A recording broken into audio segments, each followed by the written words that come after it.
Set.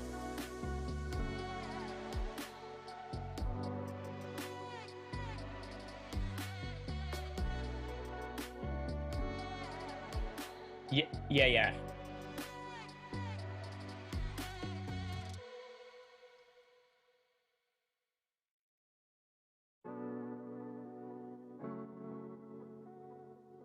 It is the Awesemo MLB Strategy Show, sponsored by Jock Market, and the actual final decent-sized baseball slate there. We got 4 games today, and no matter what happens with the games going forward, this is going to be the last 4-game slate of the baseball season. A lot of 1 and 2 game slates coming up, so good one to kind of dive into here, and real last hurrah in terms of making some decisions, really based off ownership, because once you get to the 2-game slates, it's kind of, hey, nose and play everybody. So 4 game here to talk about. Terry, how you feeling about the MLB DFS season winding down a bit? I'm going to miss it. It's, I just love the everyday aspect of baseball. We talked about that before. It's just, all summer long, you wake up, there's baseball, regardless of whether your team's playing, there's going to be baseball unless it's the All-Star break. So the long haul, it's a grind, but I really enjoy it. I love it. So I'm sad to see it go, but yeah, it should be one last good one here. And then some single onesie twosie type slates the rest of the way, but playoffs are always fun. All right, and then I'm going to ask you, we've got 2 AL series today that are 2-1. We've got Boston potentially with the ability to close out Tampa Bay today. We've got the White Sox down 2-1 to Houston, so Houston has potential to close out the White Sox. How many do either of these series go to a 5th game, and which ones? I think if we're looking at it that way, I think it's probably more likely that the Rays are going to force a game 5 here up against the Red Sox, and if the Astros are going to put the White Sox away. But I don't know. I like this White Sox team. We were just talking about it behind the scenes, and I think they're frisky enough. I think the kids got enough in them that they could get to this one as well. So let's say they both tie it up, and let's go 5 with both of them. What the hell? All right, I dig it. But we're going to start by talking about the National League games, because that's the order that the games are being played today. And first one we have here, it is the Milwaukee Brewers at the Atlanta Braves. This series tied at 1-1, both the National League series tied at 1-1. Basically a pick'em game here. It's minus 115 on both sides. And this is the closest line game of the entire slate. Ian Anderson on the mound for Atlanta. We've got Freddie Peralta on the mound for Milwaukee. Now, let's start with the Freddie Peralta side, because he's a pitcher who down the stretch of the season was really hard to know what to make of, because the Brewers were so restrictive in terms of how many pitches they were allowing to throw. We saw his workload get picked up a little bit towards the end of the season, but how concerned are you with his ability to work deep into this game today? So, I mean, we see managers go to bullpens in these playoff games pretty quickly anyway. So I'm just kind of going into playoff games these days, expecting 5 or 6. If we pitch into the 6th, I expect a guy to not even finish the 6th a lot of the time. And I think Freddie's kind of on that plan. He's going to be dominant while he's in there. I think he's going to give you a solid 5 or 6 innings. But even if he's rolling, I don't see them saying, all right, Freddie, just close this out. Take us all the way, kid. I think they're going to want to get to the bullpen. The Brewers have an excellent bullpen anyway, even without Devin Williams out there. So I really think that it's a part of the narrative today, but I think he's priced appropriately for that. 8-2 on DK, 9-2 on FanDuel. It's not like he's up in the 10s anyway. So if you're getting 5 and change innings of quality Freddie here, I think it's a good spot. And I don't really get too concerned about it. I think most of the pitchers that we're looking at are dealing with a similar situation where they're just going to be staring down the face of the manager's going to take a walk out here sometime in the 6th and yank me if I don't get pinch hit for between the 5th and the 6th. So it just seems like that kind of a game across the board today. So I don't really ding anybody too much for it. So on DK, 8,200 for Freddie Peralta and DK. No real issues that we have to roster 2 pitchers. Maybe a little bit too popular for me at currently 50% projected ownership. But on FanDuel, where he's 9,200, I find it to be a little more difficult to stomach him when he's currently the 2nd most popular pitcher on the slate. And it's really a concern of, if he's not going to go potentially through 4 or 5 innings, we're probably not getting the quality start bonus out of him, potentially not getting the win bonus. And I think there's other pitchers who are maybe a little bit more likely to pick up those kinds of bonuses on FanDuel today. So I find Freddie Peralta at 9,200, the kind of restricted innings that we could potentially see, I find that to be more problematic.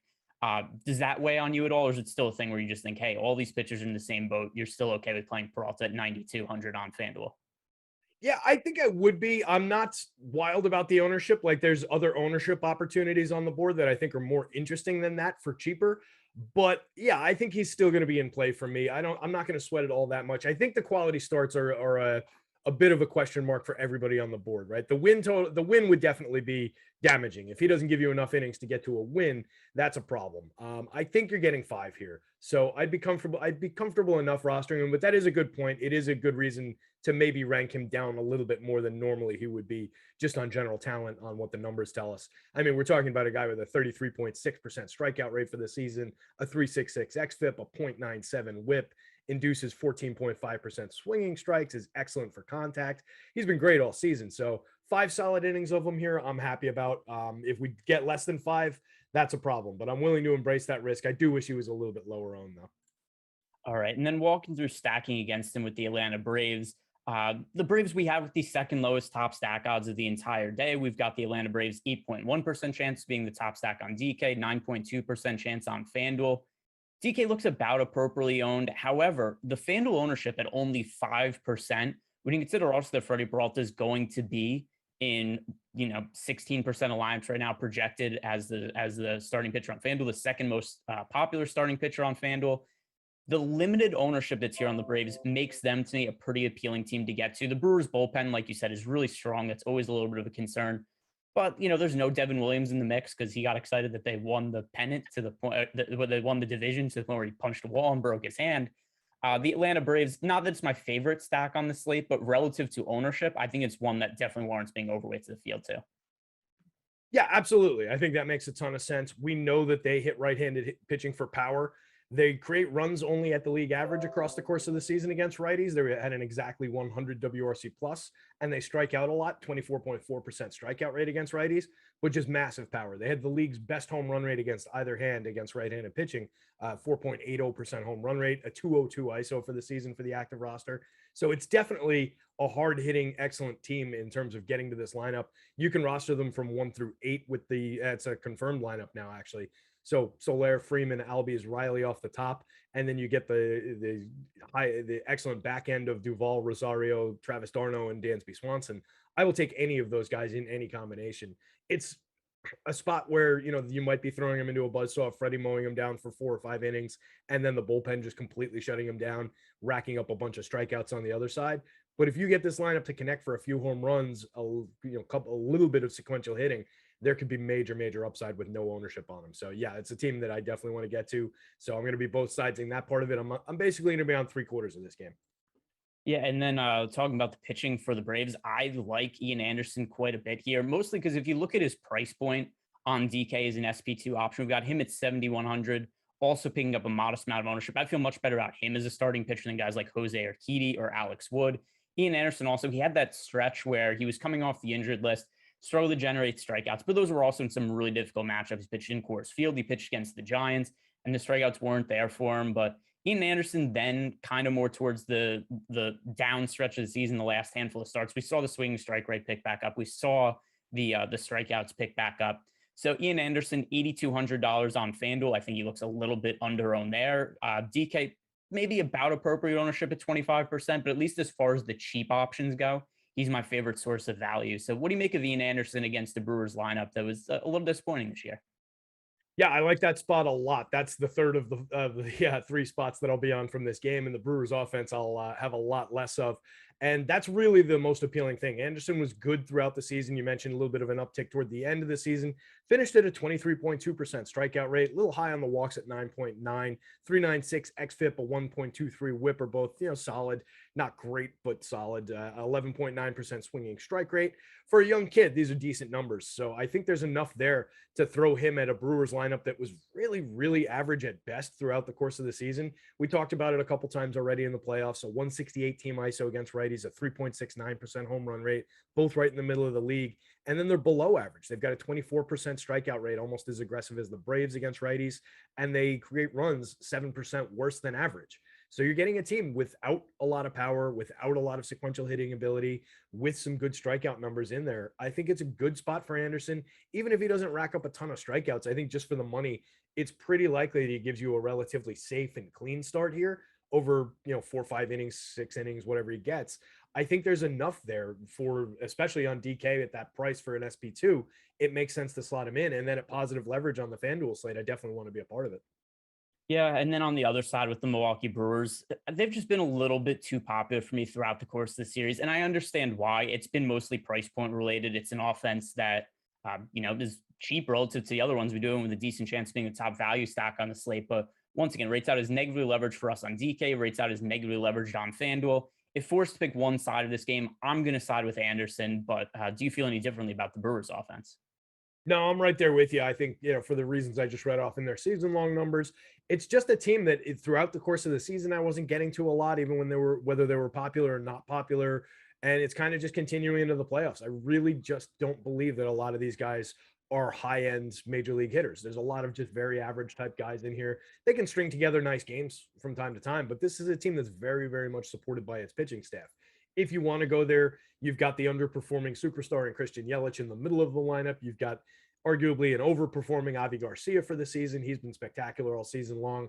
And you can bookend them with Willy Adames and Rowdy Tellez. You could throw Eduardo Escobar in there if you wanted to. You could get, if you needed a catcher plate, you could go to Omar Narvaez. I don't love that option, but he's fine. He can hit he can surprise with a home run here and there. 11 long balls on the season and 445 plate appearances, but only a 136 ISO. Created runs 1% below average. So I would stick mostly to the top, 2 ownership. As a result, this is the most negatively leveraged stack on both teams. The matchup against Jose Urquidy, I do think is a pretty favorable one, but I don't expect Urquidy to go very deep into this game. I think this is going to be a game where Houston's only looking for him to get through the lineup once, maybe twice, and they hand it over to the bullpen. So this is a good spot for the White Sox on paper, just not quite as good as the ownership suggests. Yeah, I think that's true. If you're looking at Urquidy, he's got a 21.3% strikeout rate over 107 innings, a 4.38 xFIP. He's not an intimidating pitcher. He's pitching to around league average numbers, slightly below on the strikeout rate and the xFIP. 4.5% walk rate. He's decent with keeping guys off base. He's okay with contact. A 9.3 barrel rate is a little bit excessive, but only 35.9% hard hit percentage, 88.6 mile an hour average exit velo. So he's limiting in terms of some of the power upside, but the White Sox quality still shines through in my model here. I still believe in their side. I think they're a very talented team like we talked about. So I'd really not be getting to very much Urquidy here. That's reflected in what the field is doing, under 5% ownership across both sites. I don't even really like it that much as a value play. I don't think there's all that much there. I agree with you that he's probably not going to be long for this game, and I don't think he's going to be in there racking up strikeouts. I'm a little concerned that he gives up a few hits and that turns into a 3-run homer. So yeah, it wouldn't be for me on the Urquidy side. I'm much more inclined to roster some White Sox bats. I just wish they were a little bit less popular. Yeah, I mean, it's clearly a good spot for them. That's why the ownership is so good. It's just something where if I'm looking at the lineups I'm building right now, which I haven't submitted my lineups yet because we've got a few more hours to go here and still early in the day. But the Houston Astros, if I was to be building my lineups right now, I'd probably get into like 5-ish% stacks of them. So not an outright fade. It's hard to outright fade anybody on a slate this size, but I would be drastically underweight to the field at this kind of ownership. Unless we see any kind of change or update there. But then on the other side with Carlos Rodon, I think this becomes a very interesting pitching play because I just don't know what we're getting out of Rodon here. I thought he was the best pitcher in the American League this year. And the only reason that he's not going to win the Cy Young or is likely not going to win the Cy Young is because the innings weren't there. And they were cautious with his workload in the second half of the year, the White Sox, but he generally looked good when he was on the mound. But his velocity was down in a significant way to close out the year. His last start of the season, his fastball was hitting 90 to 92 miles per hour. That from a guy who was throwing 98 to 100 even at times when he was healthy at the beginning of the season. So Carlos Rodon, I think there's a lot of opportunity with ownership here. He's only projected for 12% ownership on DK as a starting pitching option. On FanDuel, he's only projected for 5% ownership. So I'm going to be taking stabs at Rodon in tournaments for sure. I just don't feel super confident. But where do you think he is right now? That's a good question. I'd be concerned unless we see him come out throwing with his usual velocity today. If he comes out of the gate firing away and it just turns out they're arresting him and telling him, hey, don't unleash when you're on the mound, just get your work in, treat it like a bullpen session, then all right, maybe this guy's fine and maybe it's a little overblown that what we were worried about. But to lose 10 miles an hour of velocity, to be dealing with rumors of left shoulder soreness when he's had a major left shoulder operation just 3-4 years ago. It's concerning. Shoulders really, really concern me with pitchers. So I'd be worried. But that said, I'm just from a DFS perspective, there's so much talent in that arm and there's so little ownership on him that I'm very intrigued by going to the spot. You're also throwing him up against the team that hits lefties pretty well. The Astros 193 team ISO created runs best in the league, 20% better than average. So that mark is best in the league against either hand. And they've got a 4.12% home run rate and only strike out at a 17.8% clip, also best in the league against either hand. So it's not a great spot to throw him into. And with the shoulder concerns, it's definitely very dicey. But I think there's enough there at price, at popularity, that I want to have him in my lineups. I want to be over the field on him. It's a guy with a 34.6% strikeout rate over 132 and 2/3 innings, a 3.17 xFIP, 0.96 whip, induced 15% swinging strikes, just 36.1% hard hit. There's nothing not to like about Carlos Rodon except for these lingering shoulder problems and rumors of lost velocity and everything that we're so concerned about. So yeah, dicey, but I definitely want to have him. I feel the same way about both sides of this game. Whereas I think Rodon is one of the GBV pitchers that I definitely want to be overweight to field on. Relative to ownership, he actually might be the pitcher that I'm most overweight to. And then in terms of the Houston Astros offense, I want to be overweight there as well, just because I think there's such a wide range of outcomes here with Rodon. Rodon could look like the pitcher who was the best pitcher in the American League for most of the season and totally shut them down. Or he could be the guy who's only throwing 89, 90, 91 miles per hour, and the Astros, one of the best offenses in baseball, are able to do a lot of damage against him. So I think this is a spot that for tournaments definitely should be a high priority, just because we don't know what we're getting out of Rodon. That makes Rodon appealing, also makes the Astros appealing. They're a very high priority stack for me. Absolutely. And you see the prices are nowhere near where they were through the season. So you can put these guys together pretty easily. And the ownership is still low. This is a team that you and I both attacked a lot during the season when they were under owned, and they went under owned significantly throughout the course of the season a number of times. There's some spectacular bats at individually low ownership. Michael Brantley, I believe, did he win the batting crown with a 311 average? I think he might have. I didn't even think of it. He was at least a contender for it. Let's put it that way. Under 10% ownership on the DK slate for only 3,500, probably hitting second. You get Jordan Alvarez in there under 15% ownership projection right now. Julie Gurriel, one of my favorite players in the league, around 10% ownership, never gets respect. Carlos Correa only coming in around 12. Yeah, there's a lot to be excited about in the middle of this Astros lineup. We know how good they are up and down. Everybody in the lineup, except for Martin Maldonado at the end, the catcher, creates runs well above average by WRC plus. The average WRC plus is in the 130s for this projected starting lineup. There's nothing not to like about the Astros. So yeah, that's a definite. Both sides are and get well over the field on both sides, I think. Yeah, the Astros are my second favorite stack on the slate overall, but my favorite stack on the slate is, let me make sure that I've segued this correctly. Yes, it is. All right, cool. We've got the games in the right order here. My overall favorite stack on the slate, it is the Tampa Rays on the road against the Boston Red Sox. And the Rays are picking up an amount of ownership today that just doesn't make sense. We have them projected for 10.9% ownership on FanDuel. On DK, we have them projected for 14.4% ownership. We have them with the best top stack odds on the slate by a fairly wide margin. You and I have talked about Eduardo Rodriguez a good amount this year in terms of the kind of unluckiness he's faced, and that he should be better going forward. But with that said, we're now getting into playoff baseball, where you look at some of the other pitchers who are on the slate, and Carlos Rodon, Ian Anderson, Freddie Peralta, Max Scherzer. Even if we do expect some positive regression from Eduardo Rodriguez, these are still pitchers that I think are better than him. So I don't think that he's one of the best starting pitchers on the slate. The Rays have a really good offense. And the other thing to consider, too, about the Red Sox do not have a good bullpen, and they just played a really deep game against the Rays yesterday where they had to burn a bunch of arms. So I'm looking at this as a very good spot to get Tampa Bay Rays. This is my number one overall favorite stack on the slate. But how about for you? Yeah, and look, also within that, it bears mentioning at least that Rodriguez made a start on Thursday. He only pitched like an inning and 2/3 because it didn't go his way, again, with some luck and happenstance in there. So that could be looked at as just getting some work in, and he's fine, and this is a usual rest. But it is a little bit of technically short rest if you're looking at that as a start. It was the same kind of story we've seen from them all along through the season. The Rays scored, I think it was their first run on a little dribbler to third base that the guy picked up barehanded, rifled to first base, and he got beat by a head first slide into first base that allowed the run to score. It's just, that's the kind of stuff that's happened to this guy all season long.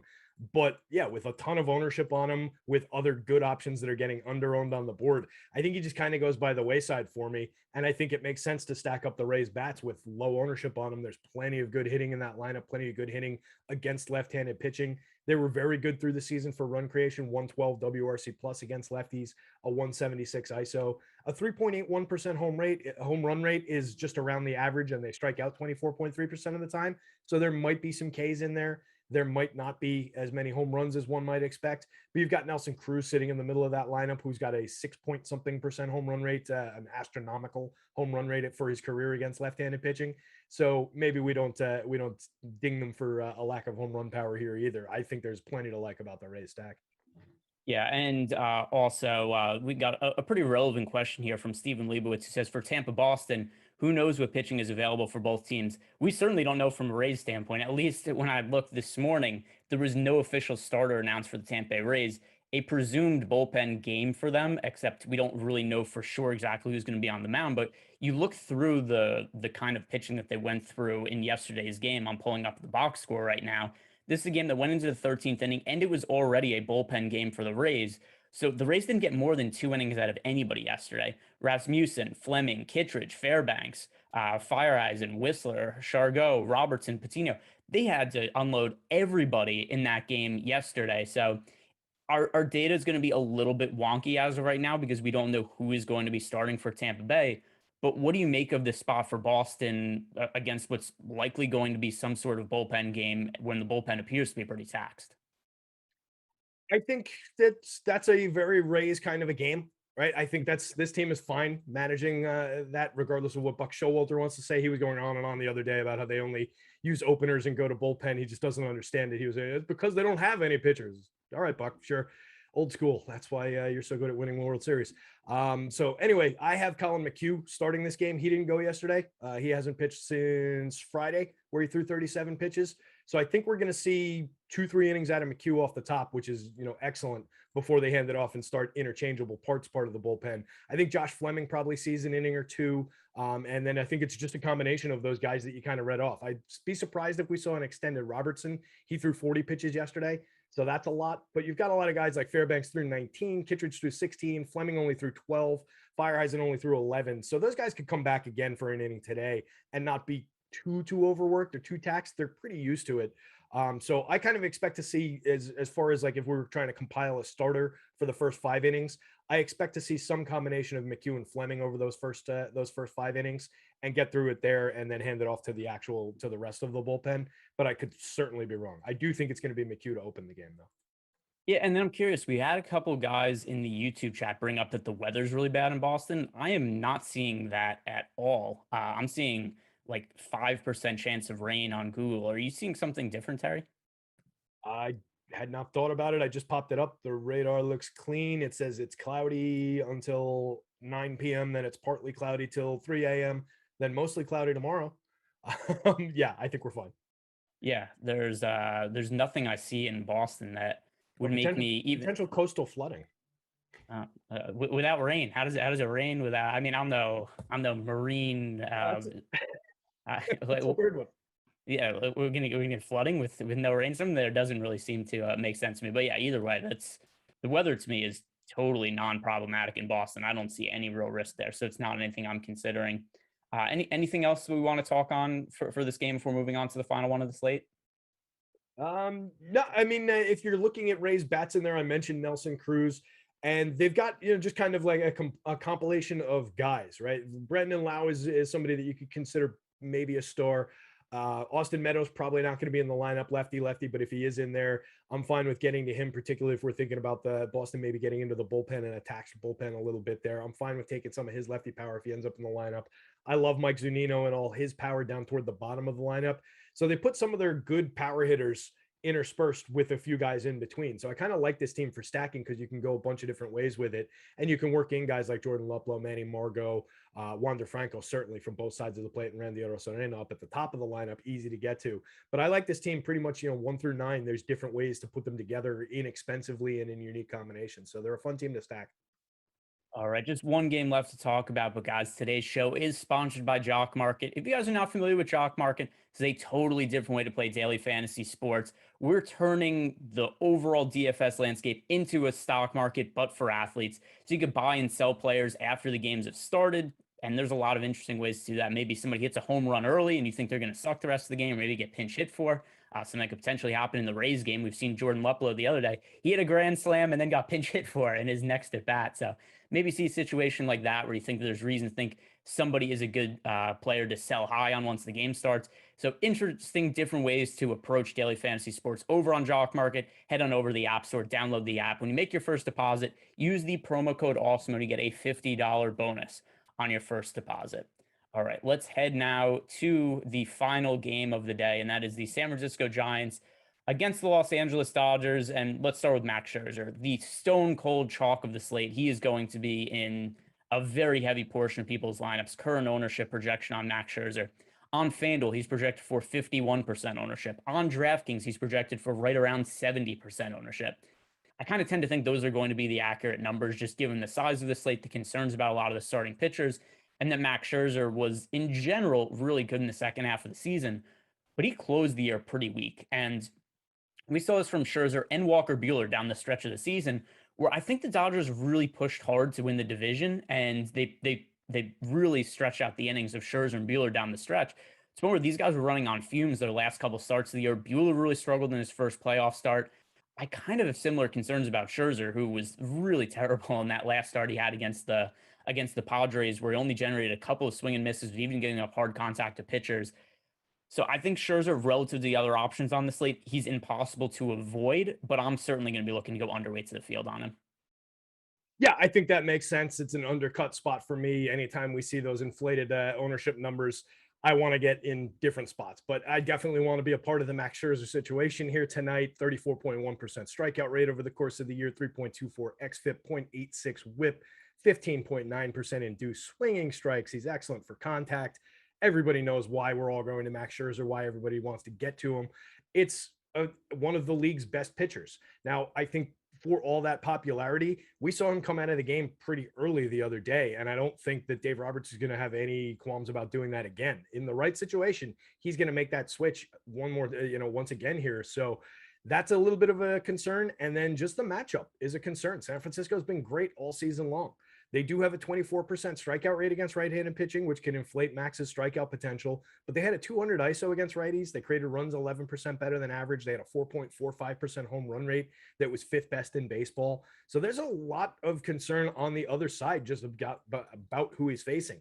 I never really let that creep in against these apex pitchers like a Max Scherzer. He's usually the example that I say when I talk about that is, somebody like Max Scherzer. So I'm perfectly willing to go here with no fear. It's just about getting underneath the field in terms of the ownership. And if you do that and he comes out of the game a little bit earlier than expected, you're even further ahead of the field. So I think for all those reasons, it definitely makes sense to just, go with a little bit of an undercut, spread some of those shares around to some of the under-owned guys like the Andersons, the Rodons of the world, maybe even the guy on the other side of this game a little bit. And, still roster a good chunk of Max Scherzer, take your shot there and save a little bit of money, spread some things around. It's just too much weight on the ownership for me. Yeah, and honestly, based on the ownership, if I was playing a limited amount of lineups, I would consider a full fade of Scherzer if this was just kind of if this was maybe not as long to left, because I think the number one issue with Scherzer down the stretch of the season to me was just overall fatigue. That last start against the Padres, he had nothing going for him. His velocity was down. He pitched 5 1/3 innings. He had 4 strikeouts, but I think most of them were looking. He finished with like 4 swing and misses that start. Ended up giving up 2 homers, 6 runs in that start, 11 hits. But he also hasn't pitched in nearly 2 weeks now. And I think that should help Scherzer recharge a little bit. Like I said, I'm still going to be underweight to the field, but still somebody I think we have to get some exposure to. But on the other side of the game with the Giants, I'm going to be looking to get overweight to them. Scherzer being a pitcher, I think is going to be a little bit overowned. The Giants picking up almost no ownership today. They're projected for 3.2% ownership as a team on FanDuel. On DraftKings, only projected for 2.1% ownership. I'm probably going to get somewhere around 10% ownership to the Giants, be well overweight to the field. And I think that's a good leverage stance to take. But with the San Francisco Giants, are you willing to roster them against what is likely still the best overall starting pitcher on the slate? Yeah, absolutely. I just read off their season-long numbers against right-handed pitching. They've done that against everyone in baseball. So there's a good reason to get to this team just based on who they've been throughout the season. And there's some excellent hitters in there. And with that, with the bonus of them being completely unowned, basically, and being extremely affordable across sites, it's actually a stack that I'm pretty excited about getting to because I think it's a great opportunity. And you've got some really high-quality bats in there with Chris Bryant in the middle of that lineup, with Buster Posey and Brandon Crawford having an extreme renaissance between the two of them this season. Lamont Wade Jr.'s had an excellent season all year long. Evan Longoria has been murdering the ball when he's been in the lineup. Longoria, in 291 plate appearances, hit 13 home runs, had a 221 ISO, created runs 23% better than average. He's still a spectacular hitter when he's able to stay in the lineup. 54.5% hard hit. That puts him among the league leaders, just about getting the plate appearances. Mike Yastrzemski's always an interesting outfielder to have in there. Tommy La Stella is a hit tool specialist, gets on base usually this season 253.08 in terms of the front end of the triple slash. Only 242 plate appearances though. I still think it's there for La Stella in terms of being able to get on base, and he never strikes out. 10.7% strikeout rate. Following him in the projected lineup, Wilmer Flores with a 12.8% strikeout rate. Those are two very good guys to have at the top of a lineup, just putting the ball in play, getting on base for the mashers behind him. So I like the lineup pretty much from 1 through 8, at least in the form of the projected lineup. So yeah, I'm definitely going to be getting to some Giants today. All right. And then on the other side of the game, Alex Wood is going to be starting for the Giants. And I'll say this, if I'm going to roster one of the extremely just cheap, not roster starting pitchers, I'd rather get to Alex Wood than Jose Urquidy. But that's not saying much. And I don't think I'm going to get too much, if any, Alex Wood by the time I actually upload my lineups. It's the matchup against the Dodgers to me is just such a daunting spot. Then also Alex Wood, if you look at his starts down the stretch of the season, 5 innings, 5 1/3 innings, 3 innings, 4 innings, 6 innings, generally not somebody who's working all that deep into the game. And then we also bring in the overall postseason atmosphere, which, as we said, starting pitchers generally tend to go not as deep into games as teams hand it over to the bullpen. So Alex Wood, I think, like I said, if you absolutely need to punt pitcher and you're choosing between him and Urquidy as an SP2 on DK, I lean Alex Wood, but that's a fairly low vote of confidence. But do you like Alex Wood in this spot? Like is a strong word, but I think I might be a little bit more inclined to go there than it sounds like you are, just based on the fact that he's 1% owned on FanDuel, 3.8% owned on DK. There's enough there, I think, in terms of his talent. 26% strikeout rate on the season, a 3.44 xFIP, 12.5% induced swinging strike rate. He throws a lot of strikes, 32.3% CSW. He's very good at missing barrels for the season with a 5.3 rate. What concerns me is the 40.5% hard hit rate, even while he's missing barrels. That suggests that there's a lot of balls that just kind of left out there for guys to square up, and they're not connecting, but they're still making great contact on it. Against the deadly Dodgers lineup, it's concerning. But with nobody there, with a little bit of strikeout acumen, I'm willing to take some shares. I'm not going to go crazy with it. But I think if I end up a little bit over the field, I'm going to be happy about it.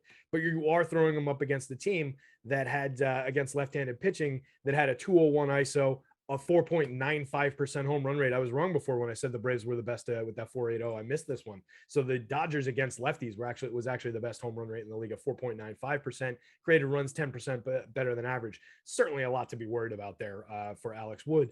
But I think just based on that low ownership, based on the low cost, I at least want to see what lineup combinations I can get to by sticking him in there. So I'll dabble with it. It's not something I'm going crazy for.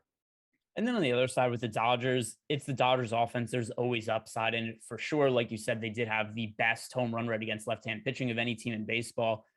But the pricing becomes a little bit of an issue for me. The salaries here are so steep that I do find it a little bit problematic to stack them up. They're also a bit popular. So I'm going to be undercutting the field and probably be somewhere around half the ownership the field's out. We've got them at 16% projected ownership on FanDuel.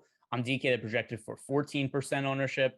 It's the Dodgers. Obviously, there's always upside there, but still, I think just due to the salaries here and the fact they are going a little bit over relative to their top stack odds, another team that's going to be a little bit lower priority for me. But how do you feel about maybe trying to undercut a very scary Dodgers offense? Yeah, they've got an all-star team. Let's be realistic about it. It's just up and down, regardless almost of who they even start, who gets into the lineup. Like Albert Pujols is in the middle of the lineup in the projected lineup at only 2,100. And Albert Pujols, certainly not Albert Pujols anymore, but he's still kind of a scary hitter in terms of power. 17 home runs, a 196 ISO over only 296 plate appearances. It's just a lineup that is filled with talent up and down. But to your point, the top end of this lineup is by far the most expensive spot on the entire slate. Comparing them to all the other teams, the first 5 hitters in this lineup are all in the 5,000 and above range, except Justin Turner at 4,800. All these other teams have guys that are priced almost exclusively in the 4,000s, even the star caliber hitters. So this is an outlier spot for price, and it seems like the field's getting there anyway, ignoring the prices, and they're going to be owned in the 20% range anyway. So I really don't want to pay up to get to a spot where the field's going to be. I'd rather take the discount and go to the spots where the field's not going to be.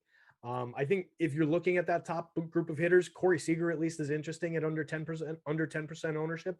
So maybe you go there, grab a little bit of Seager and pair him with like a Justin Turner, and then into the bottom part of the lineup where you can find Pujols, you can find AJ Pollock, you can find Cody Bellinger, depending on what version of this lineup they roll out. Might not be Bellinger platooning against a lefty, but I think there's spots to go. But I'm not really excited about getting there. And the guys that I really want to get to have a lot of public ownership on them.